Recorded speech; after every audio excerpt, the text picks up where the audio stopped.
آج آپ حضرات کے سامنے دین جو چاہتا ہے اور جو دین کی تعریف اللہ نے اور رسول اللہ صلی اللہ علیہ وسلم نے ہمیں بتلائی وہ آپ حضرات کے سامنے بیان کروں گا کہ اگر ہم مسلمان ہیں تو پھر ہماری پہچان کیا ہے. اگر ہم مسلمان ہیں تو ہماری پہچان کیا ہونی چاہیے. اگر ہم رسول اللہ صلی اللہ علیہ وسلم کے لائے ہوئے دین پر چل رہے ہیں تو پھر ہمارا تعارف کیا ہونا چاہیے.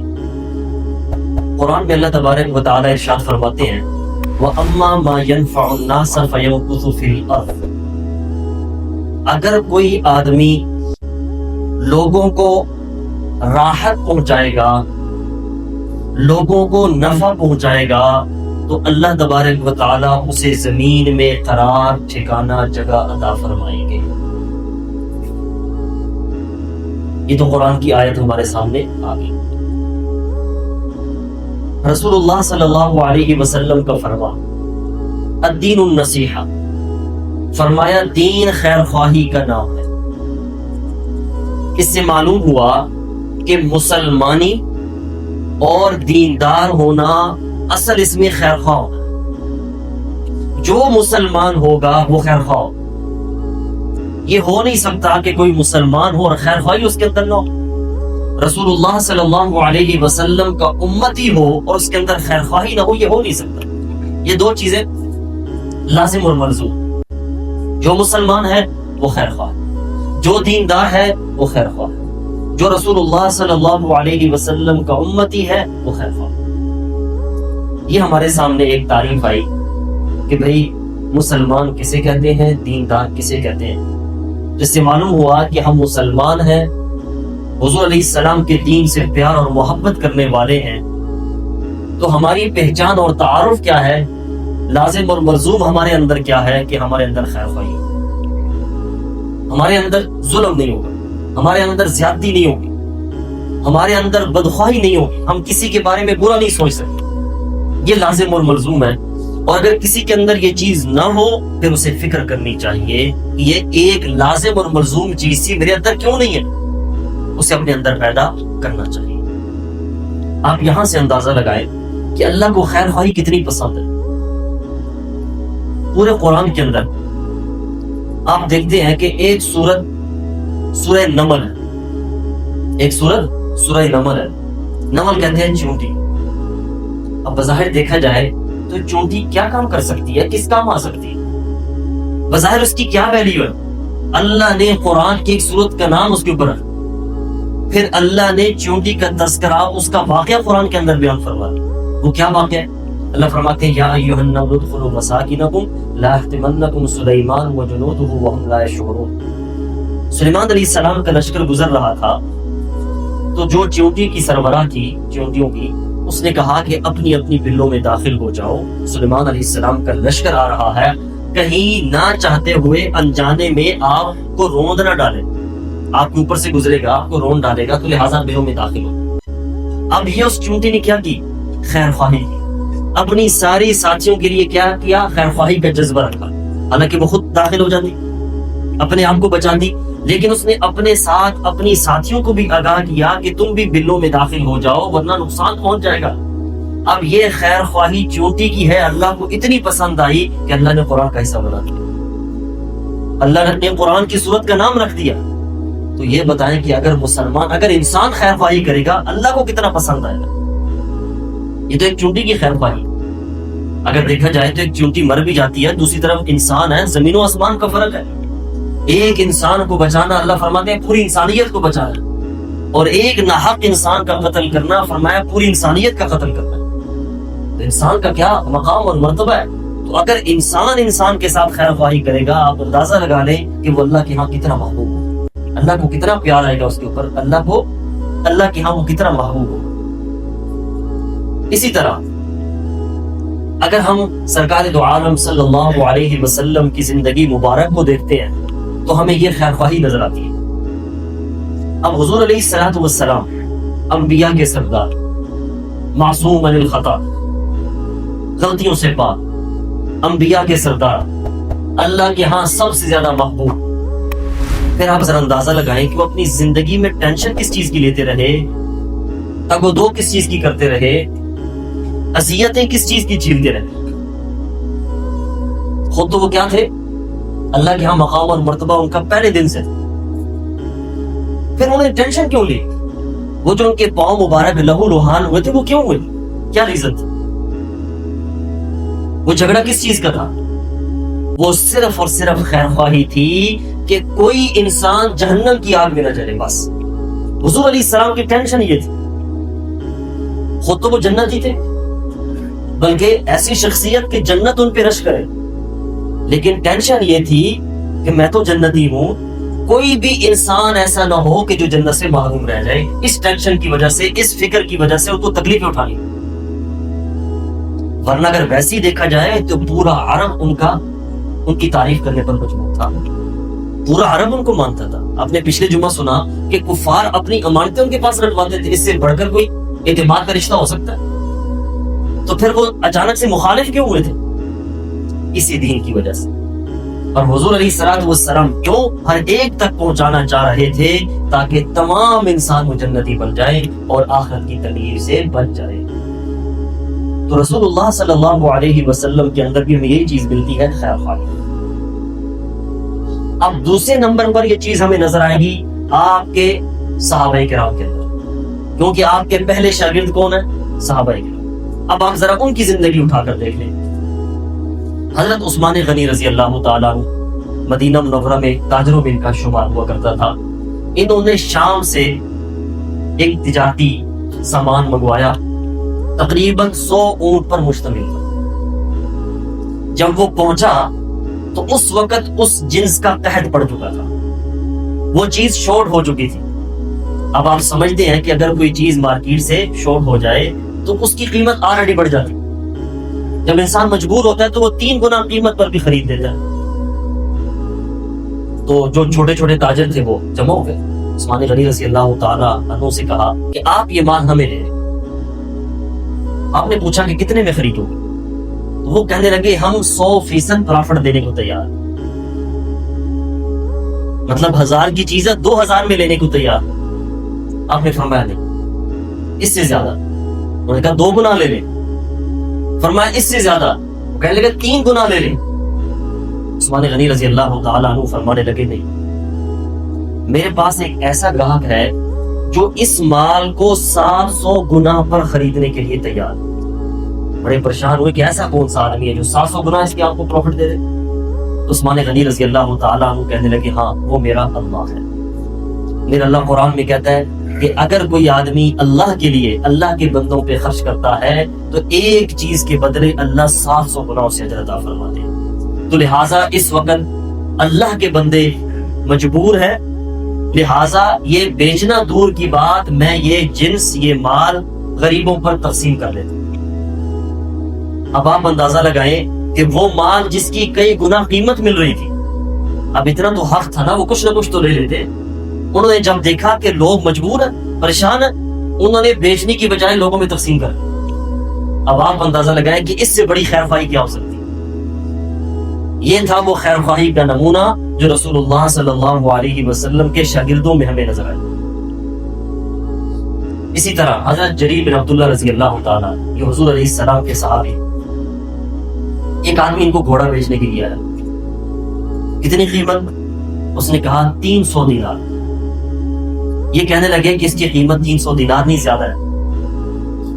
اور ان صحابی کے بارے میں مشہور تھا کہ جب بھی بیٹھتے تھے نا خیر خواہی کی بات کرتے تھے، اور لوگوں کو کہا کرتے تھے کہ میں نے رسول اللہ صلی اللہ علیہ وسلم کے ہاتھ پر بیعت کی تھی کہ یا رسول اللہ میں لوگوں کے ساتھ خیر خواہی کروں گا، کبھی بد خواہی نہیں کروں گا، تو لہٰذا میں بیعت کر چکا، میری زبان سے خیر کی بات ہی نکلے گی اور میرے عمل سے خیر کا پہلو ہی سامنے آئے گا۔ انہوں نے کہا اچھا آپ زیادہ دے دیں، 400 دینار، کہنے لگے اس سے بھی زیادہ قیمت ہے، 500 دینار، 600 دینار۔ آخر میں ان صحابی کہنے لگے جناب آپ کے گھوڑے کی قیمت 800 دینار ہے، لیکن آپ کو پتہ نہیں، کبھی ایسا ہو جاتا ہے کہ انسان کو اپنی چیز کی ویلیو کا اندازہ نہیں ہوتا، تو انہوں نے جو ایک آدمی خود 300 دینار میں بیچ رہا ہے لیکن اس کو پتہ نہیں تھا اس کا ریٹ کیا ہے، جریر بن عبداللہ رضی اللہ تعالیٰ عنہ 800 دینار میں سے خریدا۔ اب بتائیے کیا تھا؟ خیر خواہی کہ میرے بھائی کو نہیں پتا لیکن میرے علم میں ہے لہٰذا میں اس کو نقصان نہ پہنچاؤں۔ جنگ یرموک مشہور واقعہ ہے، ایک صحابی آخری وقت ہے، پانی مانگ رہے ہیں، پانی پاس آیا، دوسری طرف سے آواز آئی تو خود منہ بند کیا، پانی دوسرے صحابی کی طرف بھیج دی، تیسرے صحابی کی طرف سے آواز آتی ہے، وہاں پانی پہنچتا ہے، چوتھا صحابی اینڈ پہ گھومتے ہوئے اسی پہلے صحابی پر پانی واپس آ جاتا ہے۔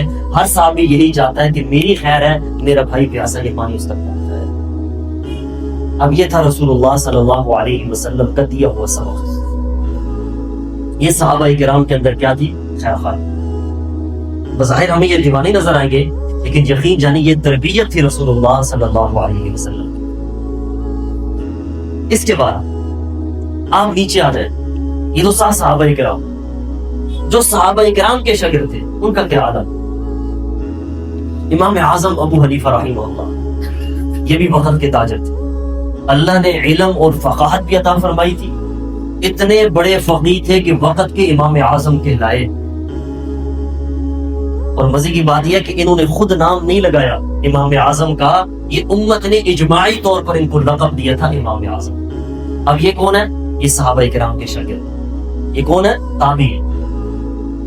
ان کے پاس ایک خاتون آتی ہے کہ میں 100 درہم میں یہ کپڑا بیچنا چاہتا ہوں۔ امام اعظم ابو حنیفہ کہتے ہیں کہ آپ اپنے محرم کسی خاوند کو یا بھائی کو لے کر آئیں، آپ کو اس کے ریٹ کا علم نہیں ہے لہٰذا میں آپ سے نہیں خرید۔ ان کا خاوند آیا، ان کا جناب آپ 150 درہم دے دیں، فرمایا یہ بھی قیمت نہیں ہے، 200 دے دیں، ہم تو مجبور ہیں، ہم تو بیچنا چاہتے ہیں۔ امام اعظم ابو حنیفہ رحمہ اللہ نے فرمایا کہ اس کی قیمت 300 درہم، لہٰذا میں 300 درہم پہ خریدوں گا۔ اس کے بعد ان کی دکان تھی کپڑے کی، یہ بند کیا کرتے تھے مغرب کے وقت، ایک دن عصر کے وقت بند کر دی۔ کسی نے پوچھا کہ حضرت آج جلدی کیوں بند کر دی؟ آپ کا معمول ہے مغرب کے وقت بند کرنے کا۔ تو فرمانے لگے کہ اس وقت بادل چھا چکے ہیں، اندھیرا چھا چکا ہے، اس وقت تو لائٹس نہیں ہوا کرتی تھی، تو ایسا نہ ہو کہ میرے کپڑے کو کوئی قیمتی سمجھ کر خرید لے، دھوکے میں نہ آ جائے، اس لیے میں پہلے بند کر رہا ہوں۔ یہ وہ ہے جو صحابہ کرام کے شاگرد۔ اور آج ذرا ہم دیکھ لیں تو ہم کیا کرتے ہیں کہ بس اوقات ایسی لائٹس لگاتے ہیں کہ جس سے لوگ دھوکا کھائیں، جس کی وجہ سے چیز کے اندر چمک پیدا ہو جائے۔ اب آپ ذرا ہم یہ بھی دیکھ لیں کہ ہماری مسلمانی کتنی ہے۔ اگر ہم رسول اللہ صلی اللہ علیہ وسلم کی امتی ہیں تو آپ کا یہ سبق ہے اور آپ نے یہی سبق اپنے شاگردوں کو دیا۔ آپ اندازہ لگائیں، عمر فاروق رضی اللہ تعالیٰ عنہ کا دور ہے، ایک کیس آیا، عمر فاروق رضی اللہ تعالیٰ عنہ کے دور خلافت میں کیس آیا، حکاب رضی اللہ تعالیٰ عنہ قاضی تھے، جج تھے عدالت میں۔ کیس یہ آیا، ایک صحابی کہتے ہیں کہ میں نے زمین خریدی، جب میں نے اس زمین کے اندر ہل جلایا تو اندر سے خزانہ نکلا، لہٰذا یہ خزانہ میرا نہیں، پہلے مالک کا ہے، میں اس کو واپس دینا چاہتا ہوں۔ اور پہلا صحابی کہتا ہے کہ میں نے اسے جب زمین بیچ دی، اب جو اس کے اندر جو بھی نکلے گا وہ بھی اسی کا ہے، میرا کہاں سے آ گیا؟ اب اس میں جھگڑا ہے۔ ایک صحابی کہتا ہے یہ مال میرا نہیں، دوسرا صحابی کہتا ہے میرا نہیں۔ اب آپ اندازہ لگائیں کہ ہماری عدالتوں میں کوئی ایسا کیس گیا، کبھی آپ نے سنا ہو کہ ایسا کیس گیا ہو، ایک آدمی کہے یہ مال میرا نہیں، دوسرا کہے میرا نہیں، بلکہ یہاں یہی کیسز ہیں کہ ایک بھی کہتا ہے میرا، دوسرا بھی کہتا ہے میرا۔ اب کعب رضی اللہ تعالیٰ عنہ پریشان ہو گئے کہ میں کیا فیصلہ کروں، لیکن بڑے لوگ تھے، متقی تھے، تقویٰ تھا، اللہ تبارک و تعالیٰ نے ذہن میں ڈالا۔ ایک صحابی سے پوچھا کہ آپ کی اولاد ہے؟ انہوں نے کہا ایک جوان بیٹا ہے۔ دوسرے سے پوچھا آپ کی اولاد؟ اس نے کہا جوان بیٹی ہے۔ فرمایا آپ دونوں رشتہ کر لیں آپس میں، بیٹے اور بیٹی کا، اور جو خزانہ نکلا ہے وہ ان کے حوالے کر دیں، دونوں کا دل مطمئن ہو جائے۔ آپ اندازہ لگائیں کہ یہ تھی خیر خواہی، یہ تھا انصاف۔ اور اللہ تبارک و تعالیٰ کو یہ بڑا محبوب ہے، جس انسان کے اندر خیر خواہی ہو اللہ کے ہاں وہ بڑا محبوب ہے، کیونکہ اللہ قرآن میں ارشاد فرماتے ہیں وَيْلٌ لِّلْمُطَفِّفِينَ، کہ جو آدمی ناپ تول میں کمی کرتا ہے کیونکہ وہ زیادتی کرتا ہے، اللہ فرماتے ہیں وہ ہلاک ہے۔ اللہ کیا فرماتے ہیں؟ وہ کیا ہے؟ ہلاک۔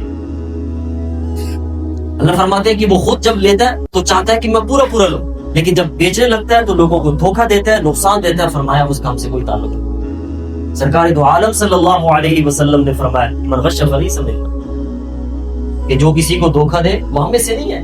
یہ اتنی وعیدیں کیوں ہے کہ ایک مسلمان کی شاعر شان نہیں ہے کہ وہ اپنے مسلمان بھائی کا بدخواہ بن جائے۔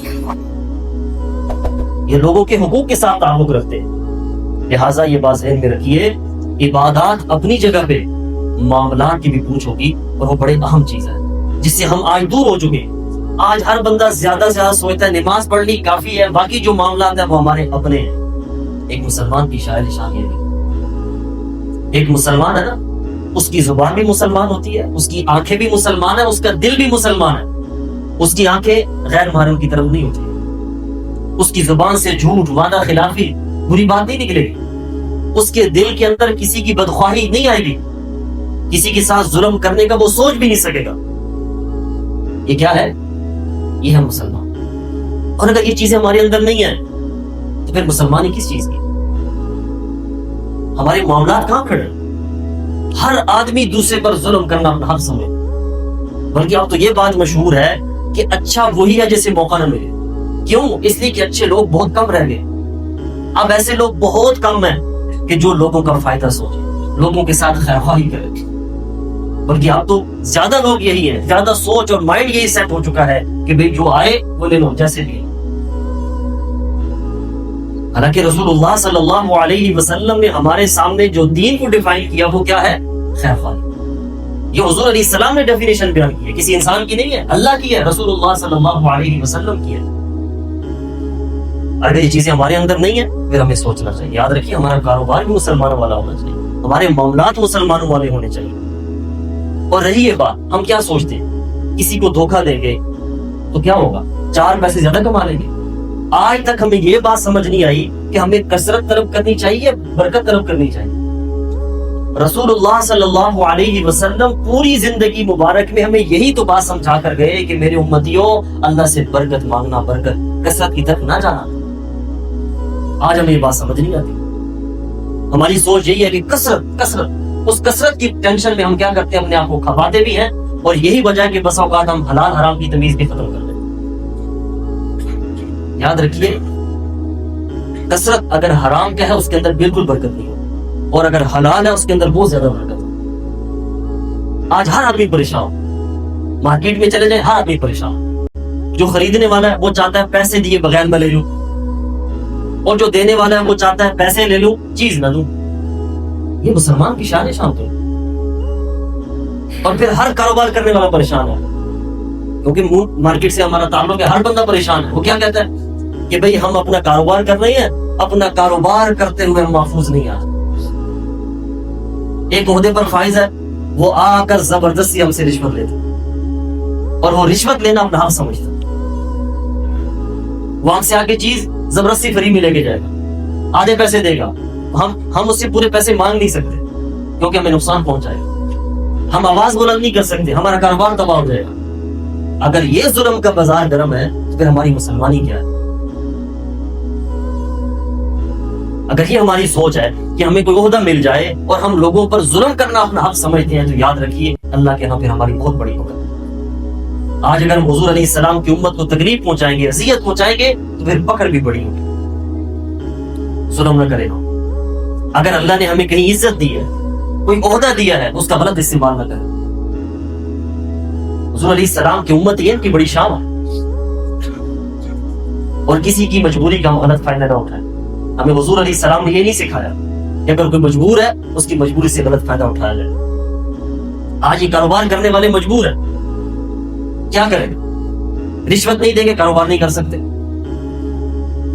لوگوں کو حرام نہیں کھلائیں گے کاروبار نہیں کر سکتے۔ یہ چیزیں ہمارے اندر کہاں سے آ گئی؟ ایک مسلمان کی شان چیز ہو ہی نہیں سکتی۔ اور یہ بھی ذہن میں رکھیے، اگر ہم کسی دکان سے زبردستی کوئی چیز خریدتے ہیں اور اس کی خوشی اس کے اندر شامل نہیں ہے تو وہ حرام ہے، حرام۔ مثال کے طور پہ ایک ایسا جو ہے، اب وہ ایک آدمی سے چیز لیتا ہے، اس آدمی کو پتا ہے کہ جناب میں سے پیسے نہیں لے سکتا، مانگ نہیں سکتا، اور وہ بڑا خوش ہے کہ مجھ سے پیسے نہیں لے رہا، تو یاد رکھیے حرام کھا رہا ہے۔ چیز وہ ہوتی ہے جو طیب نفس کے ساتھ ہو، جو دل کی خوشی اور رضامندی کے ساتھ ہو. اور اگر کوئی مجبوری کی وجہ سے چیز دے رہا ہے، اس کے اندر خوشی شامل نہیں ہے، وہ اگلے کے لیے حرام ہے. اور اللہ تعالیٰ معاف فرمائے، یہ بھی لمحہ فکر یہ ہے کہ جب حرام لگ جائے، انسان پڑ جائے نا، اس کو پھر فرق نہیں پڑتا، لیکن اس کا انجام بہت برا ہوگا. اگر کسی کی زندگی حرام کے اوپر چل رہی ہے، اس کو حرام کی لت لگ چکی ہے، یہ بھی حقیقت ہے کہ واپس آنا بڑا مشکل ہوتا ہے. ایک انسان جب حرام کبھی کبھی استعمال کرتا ہے نا، پھر بھی چانس ہے کہ اسے کوئی اثر ہو جائے، لیکن جس کو لت لگ چکی ہے نا، جو پڑ چکا ہے، عادی بن چکا ہے، اس کے لیے واپس آنا بہت مشکل ہوتا ہے. کیونکہ پھر اس کے جو وبالات ہوتے ہیں نا، اس کو وہ بھی نظر نہیں آ رہے ہوتے. اور یہ بہت بڑا لمحہ فکری ہے، اس کے لیے بہت بڑی فکر کی بات. فرعون غرق کیوں ہوا تھا؟ فرعون کو موسیٰ علیہ السلام نے سمجھایا، لیکن وہ اس نہج کو پہنچ چکا تھا کہ اتنی بڑی امتحان آزمائش اس کے اوپر آیا نہیں تھا. وہ کہتا میرا حق. لیکن بعد میں جو اللہ نے اس کو عبرت کا نشان بنایا، آج اس کا انجام ہمارے سامنے نہیں ہے. کیوں بھول گئے؟ اللہ نے اس کی لاش کو ہماری عبرت کے لیے رکھا ہوا ہے. زمین نے اس کو قبول نہیں کیا. کس وجہ سے؟ ظلم کی وجہ سے. اللہ نے اسے بظاہری کچھ عرصے کے لیے طاقت دی تھی، اس نے غلط استعمال کیا، اللہ کے بندوں کو تکلیفیں پہنچائی، نقصان پہنچایا. نتیجہ یہ نکلا کہ اللہ نے پوری دنیا کے لیے اسے عبرت کا نشان بنا دیا. اور صرف کچھ عرصے کے لیے نہیں، قیامت کے دن تک کے. اگر ابھی بھی ہم عبرت حاصل نہ کریں، پھر کب کریں؟ اس لیے ہمیں سب سے پہلے چاہیے کہ اپنے آپ کو حرام سے بچائیں. یاد رکھیے، اگر حرام کھا کر ہم دنیا سے جائیں گے نا، ہمارا چہرہ بھی قبلے سے پھر جائے گا. اگر لوگوں کو تکالیف دے کر ہم دنیا سے جائیں گے نا، بعد میں قبر اس کی کھول کر دیکھیں، اس کا چہرہ قبلے سے پھرا ہوگا. ہم بڑا آسان سمجھتے ہیں. اللہ کو اپنے بندوں سے بڑا پیار ہے.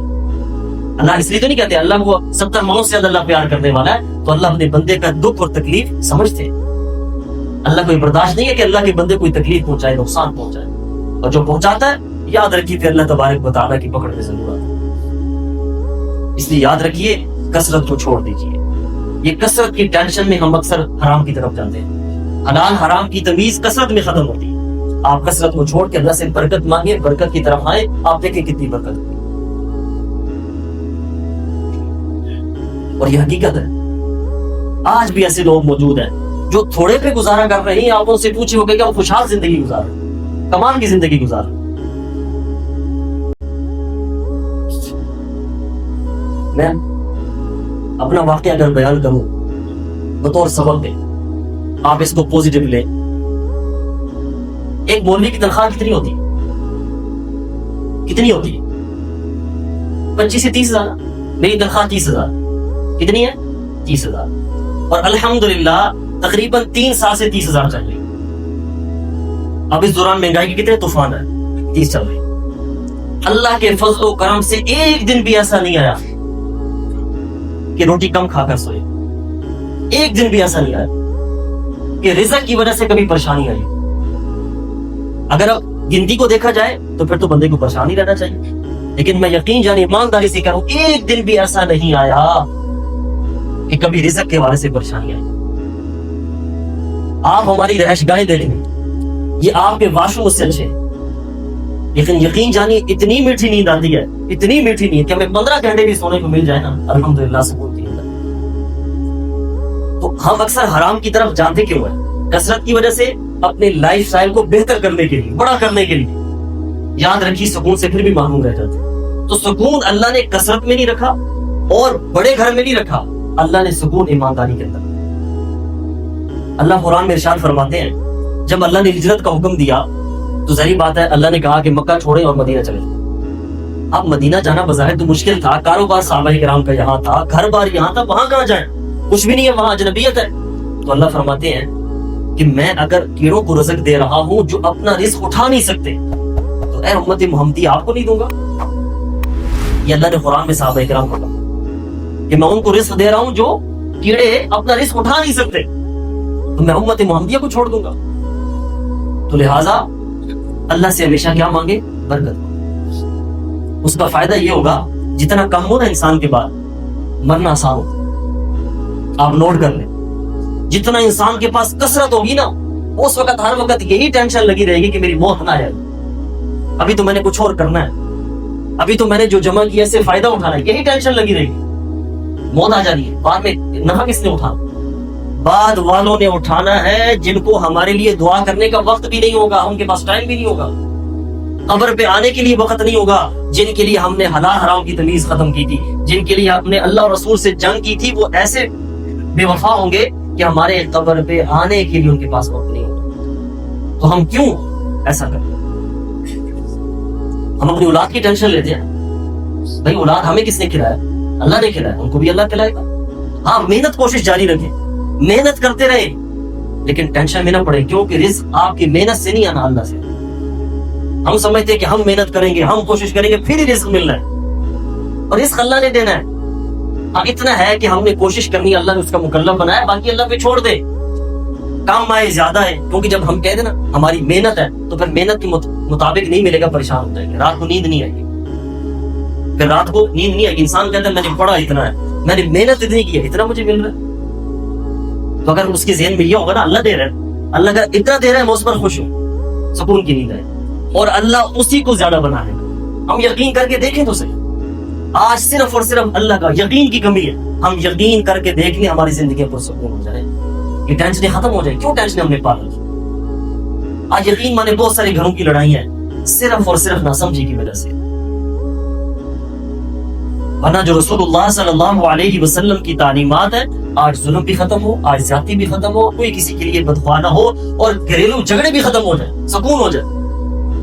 لیکن ہم نے کیا کیا؟ حضور کی تعلیمات کو چھوڑا, اللہ کے قرآن کو چھوڑا. ہم نے کہا ہم خود ترقی کرتے ہیں, اللہ نے فرمایا کر لو. اس ترقی کا نتیجہ یہ ہے کہ ہم ذلیل و رسوا ہو رہے ہیں, اذیت میں, تکلیف کے اندر ہے. آج ہمارا سکون برباد ہو گیا, کیا فائدہ؟ تو بہرحال رسول اللہ صلی اللہ علیہ وسلم کی تعلیمات یہ ہے کہ ہمارے اندر خیر خواہی ہونی چاہیے. ہم کسی کے لیے برا نہ سوچیں, کسی کے ساتھ زیادتی نہ کریں. جو زیادتی کرتا ہے وہ حضور کا امتی نہیں ہے, یہ ذہن میں رکھیے. کیونکہ حضور سے خود فرمایا لیس منا, وہ مجھ سے نہیں ہے, وہ میرا نہیں ہے. کوئی زیادتی نہ کرے, کوئی دھوکہ نہ دے. کاروبار کریں شفافیت کے ساتھ, ایمانداری کے ساتھ, رزق اللہ آپ کو دے گا. جو ہم سمجھدار بنتے ہیں نا کہ ہم زیادتی کریں گے, ہم زیادہ تیز ہیں, لوگوں کو دھوکہ دیں گے, جھوٹ بول کر زیادہ چیز بیچ لیں گے, اس کے اندر بے برکتی ہوگی, اس کے اندر نقصان ہوگا, پھر نقصان نکلے گا. اس لیے ایمانداری کے ساتھ, شفافیت کے ساتھ, زبان کی سچائی کے ساتھ کاروبار کریں اور معاملات کریں, کسی کو دھوکہ نہ دیں. یقین جانی اللہ تبارک و تعالیٰ بہت نوازے, اللہ وقت کا بادشاہ بنا. آئی میں نے اپنی مثال دی نا, آج ایک ایسا جو ڈی ایس بی سے دوستی صرف اس لیے لگاتا ہے کہ مجبوری ہے, لیکن ایک امام اور عالم کا جو احترام کرتا ہے نا وہ پورے اخلاص کے ساتھ کرتا ہے. تو بتائیں اصل بادشاہت کیا ہے؟ کہ جہاں کوئی لالچ نہ ہو, جہاں کوئی مجبوری نہ ہو, اور اگر پھر بھی کوئی احترام کر رہا ہے, ادب کر رہا ہے, یہ ہے اصل بادشاہ. اصل عزت یہ ہے. اور یہ عزت کیسے ملے گی؟ اللہ اور رسول کی وجہ سے اور قرآن کی وجہ سے. آج اگر آپ ہمارا احترام کرتے ہیں صرف قرآن کی وجہ سے کرتے ہیں, ورنہ اور کیا فرق ہے؟ اس سے معلوم ہوا کہ قرآن عزت کا سبب ہے, رسول اللہ صلی اللہ علیہ وسلم کا منبر و محراب اور دین عزت کا سبب ہے. اس پر چلیں گے اللہ ہمیں عزتوں سے نوازے گا, اور اگر اسے چھوڑیں گے تو پھر ذلیل و رسوا ہوں گے. اللہ ہمیں عمل کرنے کی توفیق عطا فرمائے. وآخر دعوانا الحمدللہ رب العالمین.